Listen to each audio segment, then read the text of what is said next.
Hello नमस्कार साथियों, मैं हूं एसपी सर और आप देख रहे हैं बायोलॉजी वाला एसपी सर यूट्यूब चैनल। विद्यार्थियों, हमारे इस यूट्यूब चैनल पर आईसीआर, बीएससी एग्रीकल्चर और जेट के कोर्सों के बारे में अध्ययन करवाया जाता है। विद्यार्थियों, वर्तमान समय में हम 10th और 12th के बोर्ड एग्जाम के सिलेबस करवाते हैं, जिसमें हमारी मुख्य सब्जेक्ट साइंस एंड बायोलॉजी के बारे में अध्ययन करवाया जाता है।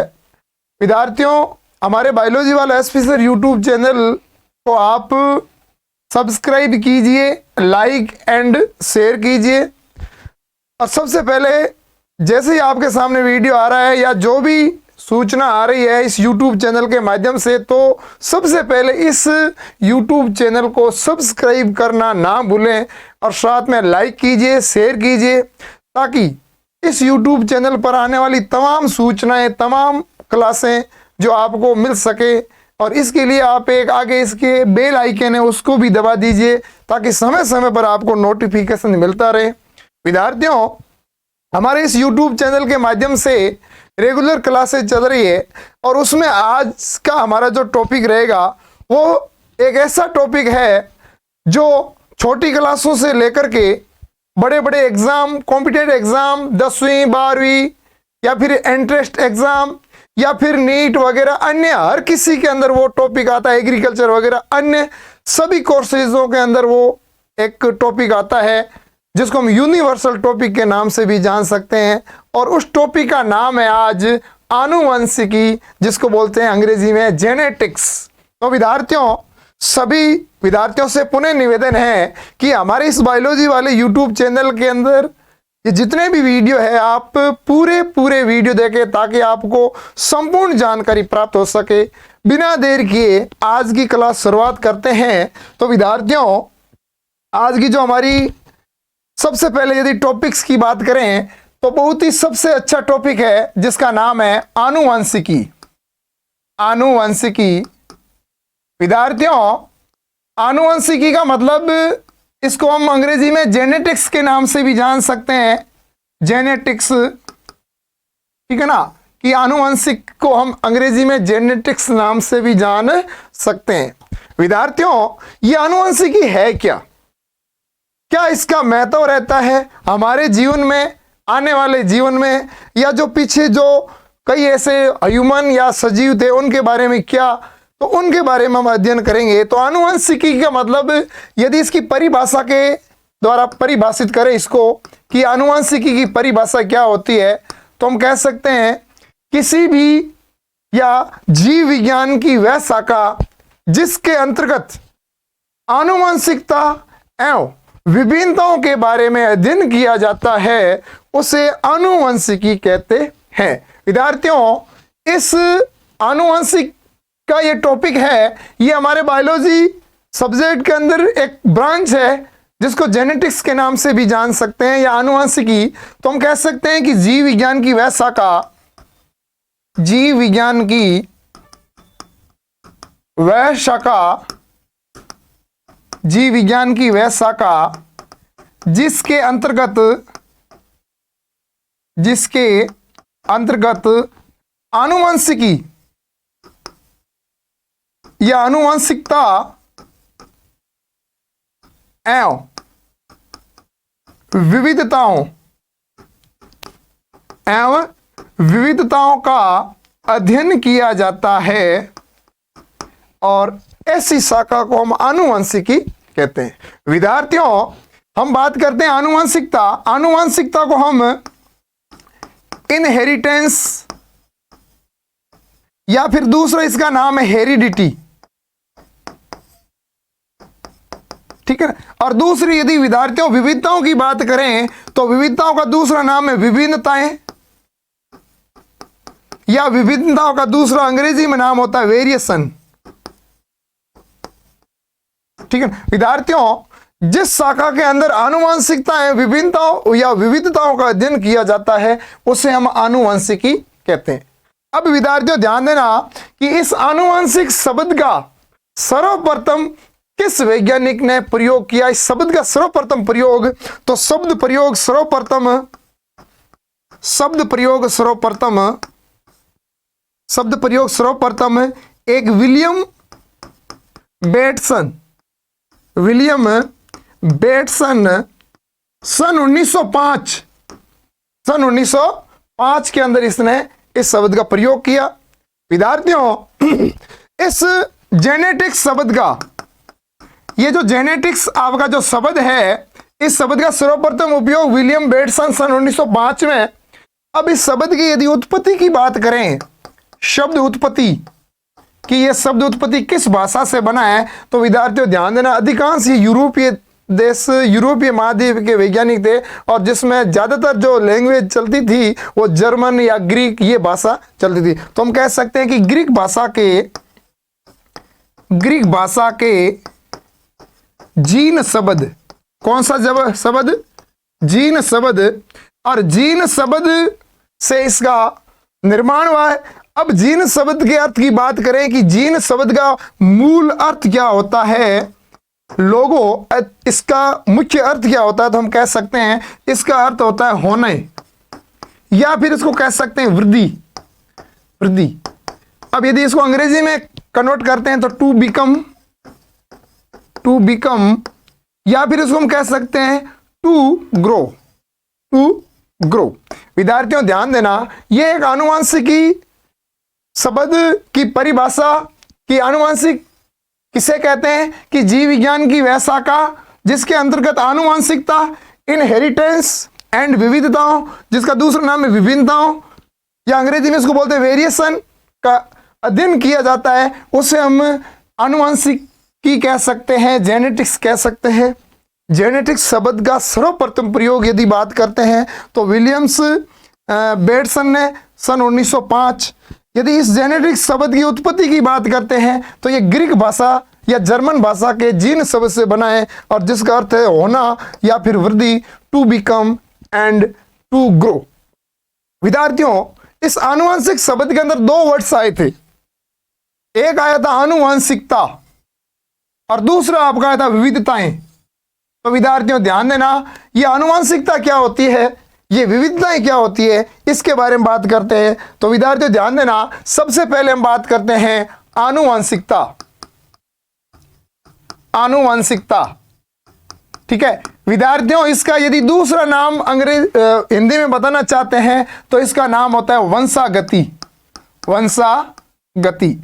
अब ध्यान देना विद्यार्थियों कि इस आनुवंशिकता और वंशागति को हम कह सकते हैं हेरिडिटी, या इसको हम बोल सकते हैं इनहेरिटेंस। ठीक है ना विद्यार्थियों, सबसे पहले बात करते हैं कि आनुवंशिकता कहते किसे हैं।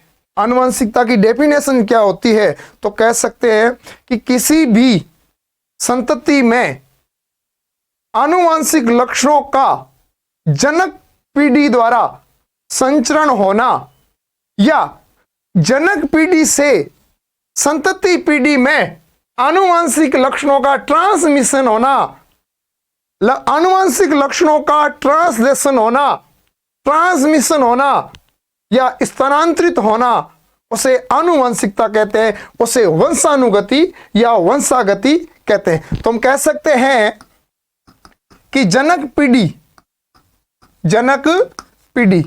पेरेंट्स जनरेशन, जनक पीढ़ी से संतति पीढ़ी, या हम कह सकते हैं नई पीढ़ी, संतति पीढ़ी में आनुवंशिकता या आनुवंशिक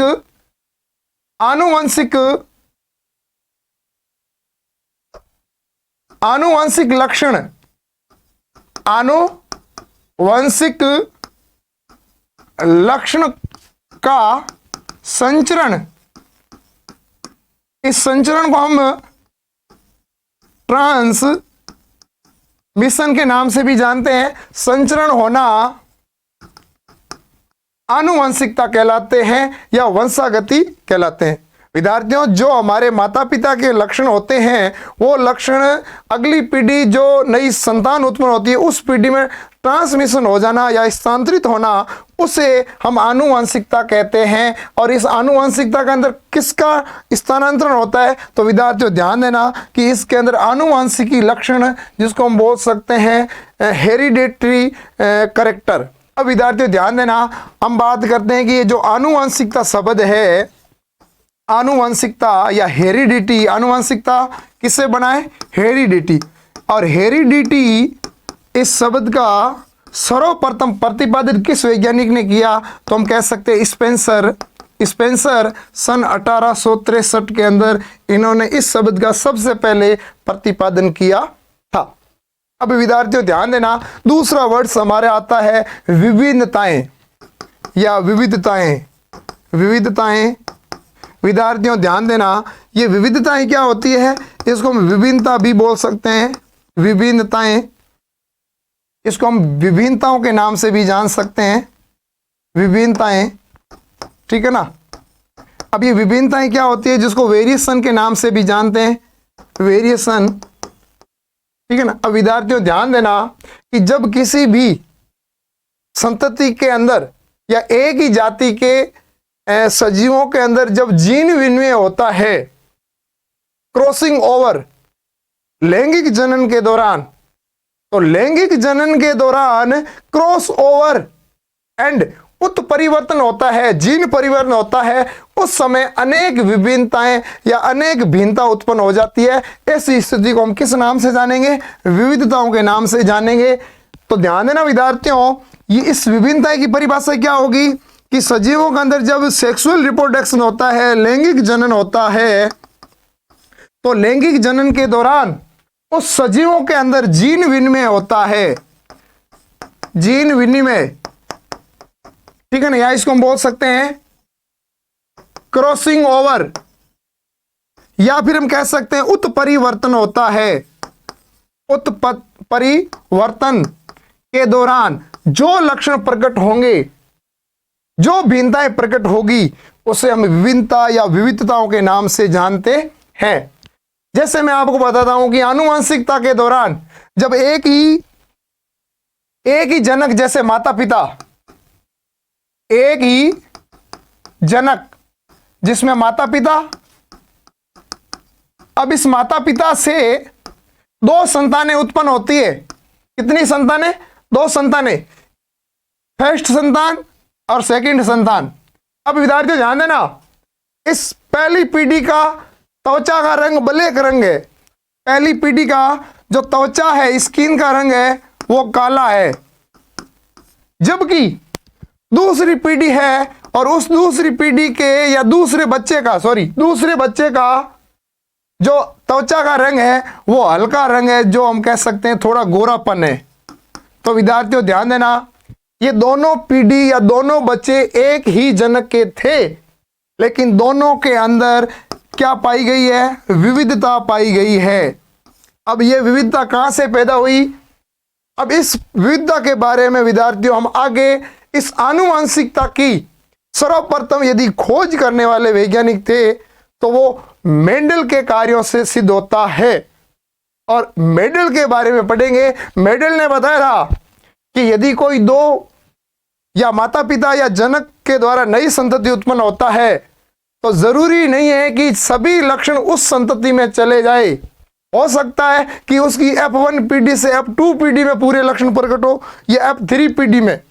तो कहने का मतलब है कि जब माता पिता के लक्षण पूर्ण रूप से उस बच्चों में नहीं आते हैं तो उनके लक्षण किसके आते हैं? तो उसके संबंधित रिश्तेदारों के, हो सकता है दादा दादी, नाना नानी, मामा या काका जी, बुआ जी, इनके रिलेटेड में उनके लक्षण प्रकट हो सकते हैं। और जिसमें कौन कौन से, जैसे किसी के माता पिता के जो हाइट होती है, लंबाई होती है, किसी के माता पिता बौने होते हैं तो उसकी संतान लंबी होती है, या किसी के माता पिता के बाल घुंघराले होते हैं तो होने वाली संतान के बाल घुंघराले नहीं होते। तो इसका मतलब ये नहीं कि उस पीढ़ी के या जनक के द्वारा संतति पीढ़ी में वंशानुगत लक्षण नहीं होते, जाते हैं लेकिन पूर्णतः नहीं जाते। कुछ लक्षण प्रकट होते हैं, कुछ लक्षण प्रकट नहीं होते।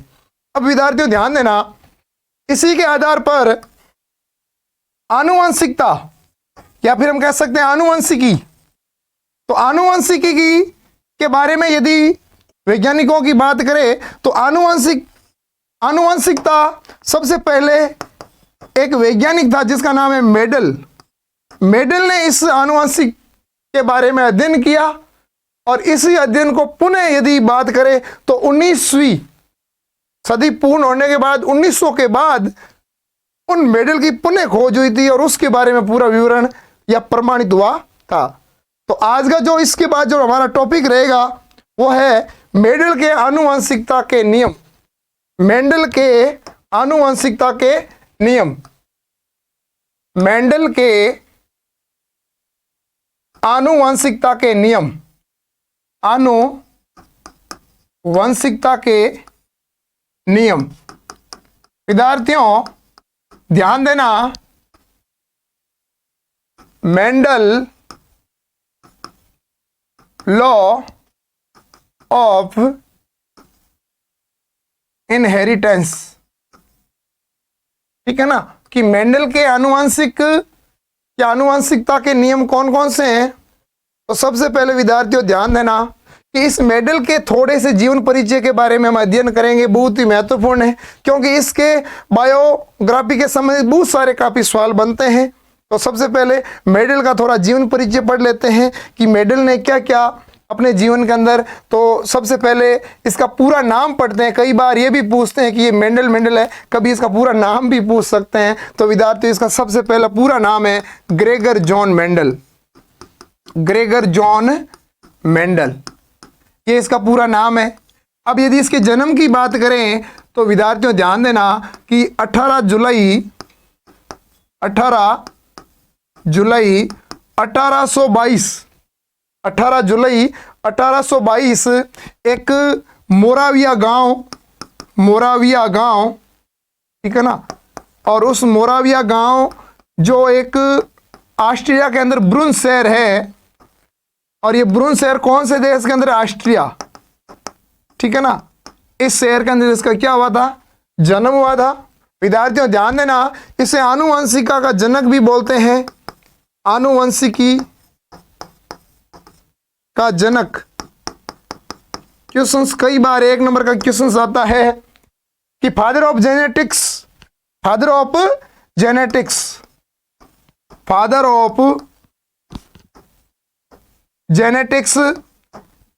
जेनेटिक्स कौन है?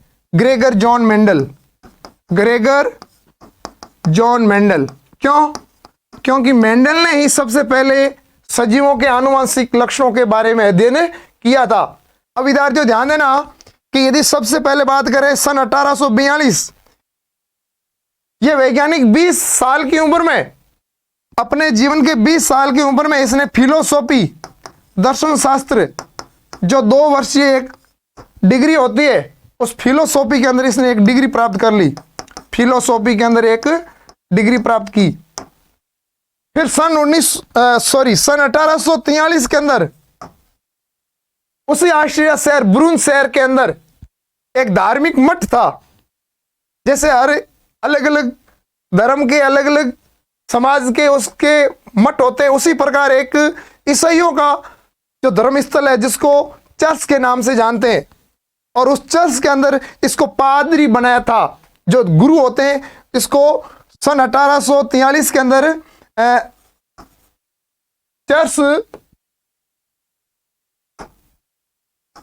चर्च का पादरी बनाया था, और पादरी बनाने के बाद इसको उपाधि दे दी थी मेडल को, और वो मेडल की उपाधि थी ग्रेगर। इसलिए ये ग्रेगर जॉन मेडल के नाम से जाना जाता है। ये उपाधि कहां दी थी? उस पादरी बनने के दौरान उस चर्च मठ के अंदर दी थी। अब विद्यार्थियों ध्यान देना, उसके बाद ये बंदा सन 1851 के अंदर उसी ऑस्ट्रिया शहर के अंदर एक वियना शहर है, और वहां पर एक यूनिवर्सिटी है, वियना यूनिवर्सिटी से इसने मैथ और नेचुरल साइंस प्राकृतिक विज्ञान के बारे में अध्ययन किया था। कब किया था? सन 1851 के अंदर। और विद्यार्थियों ध्यान देना, इसने जब ये अध्ययन किया था तो इसने अपने मेडल ने मटर के ऊपर प्रयोग किया था। उस समय इसको ये बूस्ट सबसे ज़्यादा ये गणित और नेचुरल साइंस के बारे में काफ़ी अधिक जो इसने अध्ययन किया था वो इसका सपोर्ट या सहयोग किया था। अब विद्यार्थियों ध्यान देना, ये 1851 के बाद जब वापस आया उसी बुलंदशहर चर्च के अंदर पादरी के रूप में, तो विद्यार्थियों ध्यान देना सन 1857 से सन 1865 तक लगभग 8 वर्ष तक, कितने वर्ष तक? 8 वर्ष तक उसी चर्च के एक उद्यान था, गार्डन था, और उस उद्यान गार्डन के अंदर उद्यान मटर जिसको अंग्रेजी में बोल सकते हैं गार्डन पी, उद्यान मटर पर इसने प्रयोग किया था।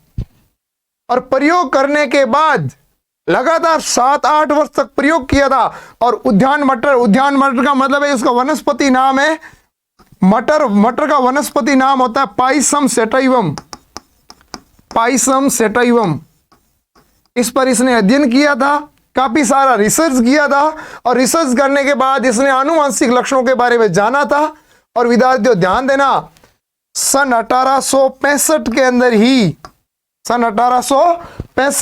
ही जो प्रयोगों से प्रमाणित जो इसके आनुवंशिक जो प्रयोग किया था पौधों के ऊपर आनुवंशिक, उस आनुवंशिक प्रयोगों को एक ब्रून सोसाइटी ऑफ नेचुरल हिस्ट्री में लगभग 8 फरवरी से 8 मार्च 1865 तक लगभग 1 महीना इसने अपने प्रयोगों से जो परिणाम निकला था उस परिणाम को उस ब्रून सोसाइटी ऑफ नेचुरल हिस्ट्री में शोध पत्र को प्रस्तुत किया था।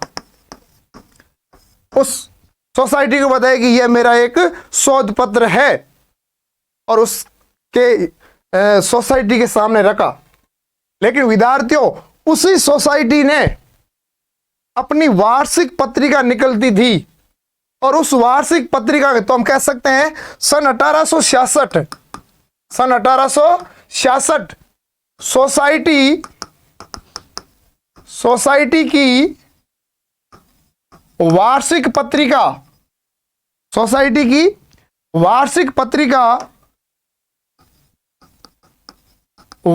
पत्रिका में जो मेंडल के प्रयोग से परिणाम जो प्रयोग था उस प्रयोग का मुख्य शीर्षक रखा था पादपों में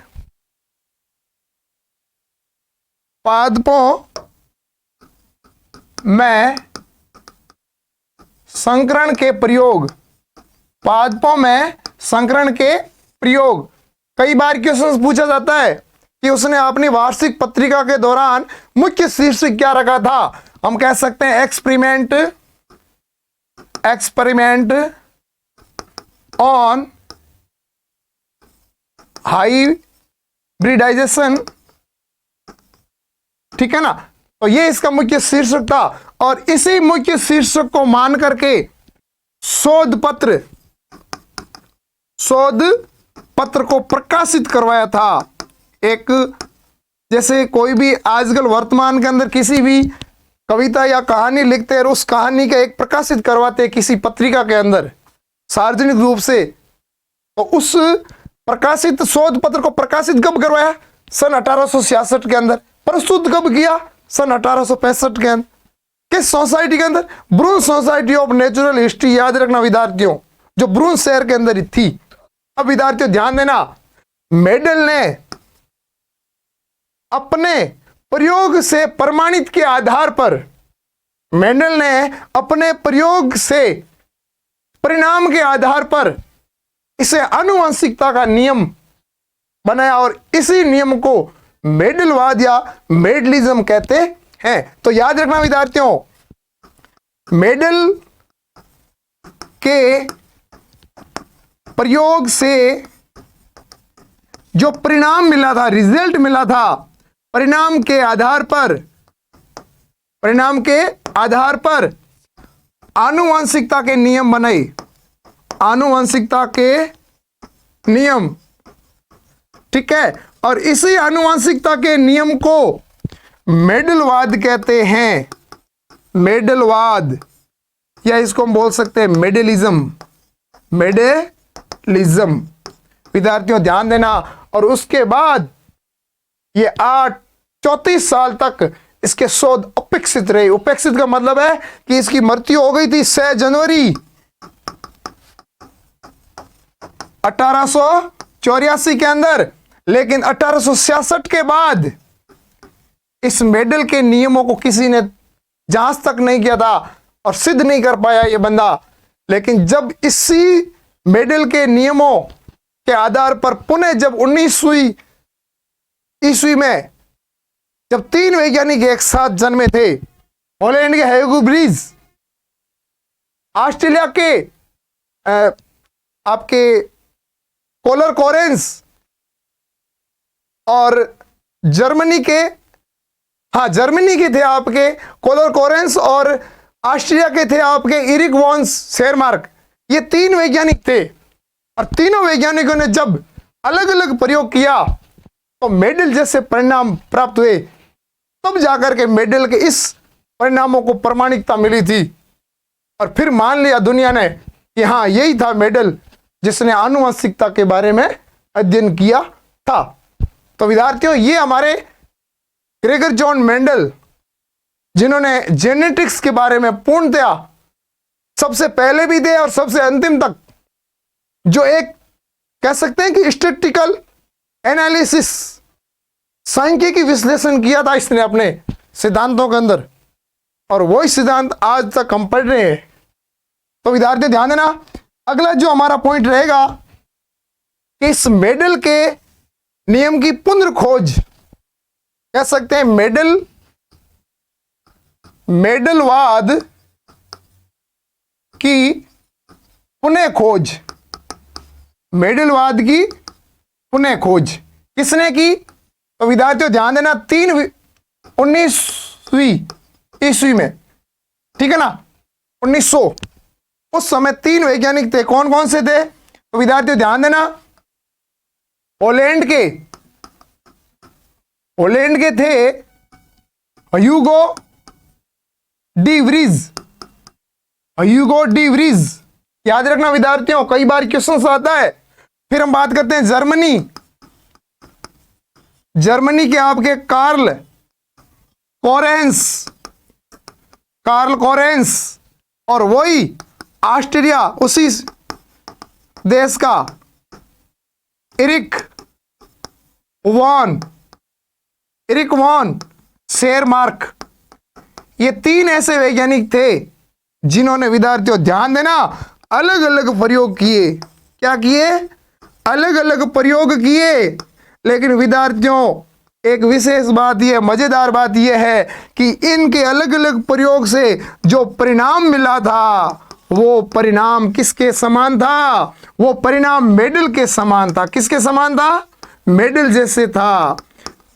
और जब मेडल जैसे था तब जो 34 साल जो मेडल के नियम उपेक्षित रहे थे, उसी उपेक्षित परिणाम को क्या मिल गई थी? प्रमाणिकता मिल गई थी।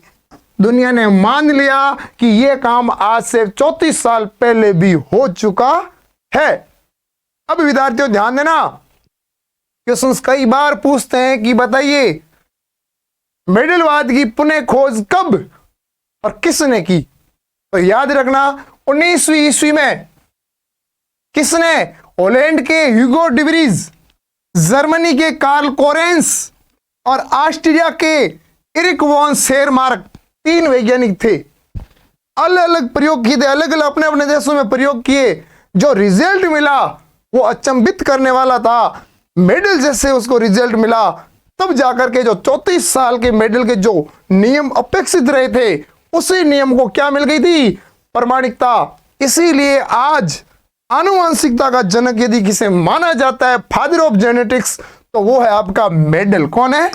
मेडल। और आज भी हम पढ़ते हैं मेडल के नियम्स, और मेडल ने मुख्य रूप से 3 नियम दिए जो आज काफी हमारे पढ़ने और आने वाली पीढ़ियों के लिए भी लागू होंगे और है लागू वर्तमान।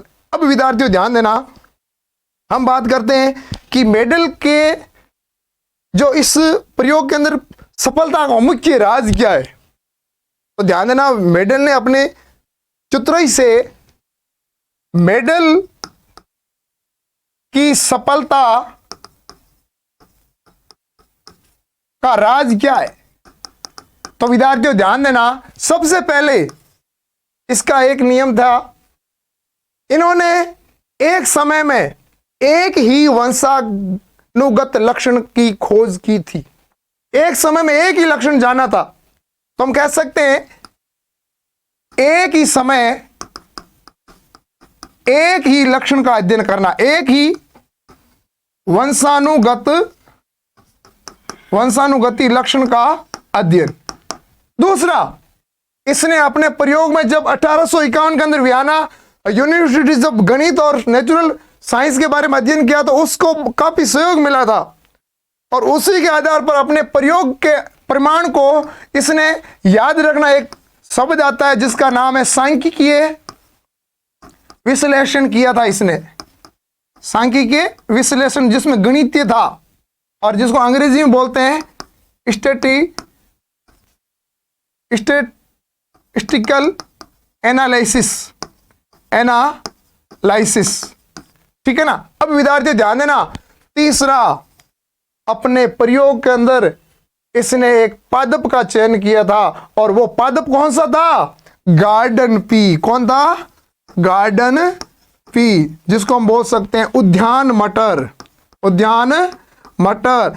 अब विद्यार्थियों ध्यान देना, उद्यान मटर को हम, इस मटर का वनस्पति नाम कई बार पूछते हैं कि वनस्पति वैज्ञानिक नाम बताइए, तो वनस्पति नाम आपका है Pisum sativum. Pisum sativum. Pisum sativum. अब विद्यार्थियों ध्यान देना, इसने पाइसम सेटाइवम का ही चयन क्यों किया? यह भी सवाल उठता है कि मेडल ने अपने प्रयोग में मटर का चयन ही क्यों किया। तो 3 बातें 4 बातें उसमें विशेष बता देते हैं। विद्यार्थियों ध्यान देना, मटर का चयन करना, मटर पादप का चयन करना इसके लिए काफी सुखद भी था, और अपने प्रयोग में काफी अच्छी सिद्धांत भी दिए थे। तो सबसे पहले बात करते हैं कि मटर का पौधा गमलों में भी उगा सकते हैं। तो कह सकते हैं कि ये जो मटर का पौधा है ना, ये गमलों